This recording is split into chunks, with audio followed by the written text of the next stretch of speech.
The voice of my grandmother said to me, "Teach your children what you have been taught. The earth is our mother.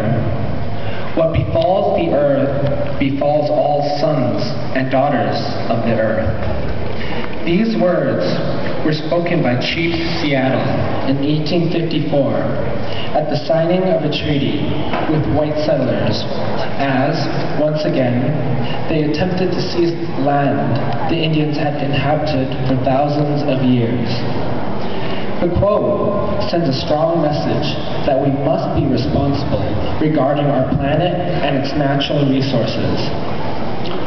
We must balance our needs and interests with the conservation of our environment now and for future generations. In other words, we must be stewards of the future. There are many problems that face the planet today. Poverty is responsible for approximately 1/3 of all deaths in the world. Diseases such as HIV claim innocent people and cause immense human suffering and pain. Corrupt governments take advantage of the needy and the humanitarian aid sent to help them. The threat of terrorism is a constant issue in every country. Yet, the pollution of the environment throughout the world is arguably one of our biggest problems. And if we could control it, we might be able to improve many of the other issues I have mentioned. No doubt, most of you have heard of global warming. But do you know what it means and how it relates to pollution? More carbon dioxide is now in the atmosphere than has been in the past 650,000 years. This carbon stays in the atmosphere, acting like a warm blanket, and holds in the heat. It has been reported that over the past 14 years, 10 of those years have been the hottest ever. Carbon is a result of burning fossil fuels, such as oil, and the United States is the biggest consumer of fossil fuels. For now, and generations to come, we will pay severely if we refuse to address this issue. Natural disasters, such as storms, hurricanes, and floods, have been on the rise. We all remember Hurricane Katrina. The Arctic is melting.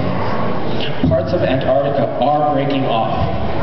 Glaciers will continue to melt, which will produce more water, which will put lands closest to the oceans underwater. Imagine New York City under 20 feet of water. Obviously, a change of the weather pattern of the world will affect the production of food, and a mass famine might result. As frightening as all this may sound to us, there is hope, and the hope lies in our hands. For as the theme of today's graduation ceremony indicates, we are stewards of the future, and we can begin now to save our future. Using fluorescent light bulbs instead of regular light bulbs can save 300 pounds of carbon dioxide. Turning down your thermostat can help save 3,000 pounds of carbon dioxide. Insulate water heaters, recycle, drive less, purchase fuel-efficient cars, use carpools, and turn off electronic devices. By doing just some of these things, each person can save thousands of pounds of carbon dioxide. I will end my speech as I began, with a quote from Chief Seattle almost 150 years ago. "All things are connected like the blood that unites us. We do not weave the web of life. We are merely a strand in it. Whatever we do to the web, we do to ourselves. Remember, the earth does not belong to us. We belong to the earth." Thank you.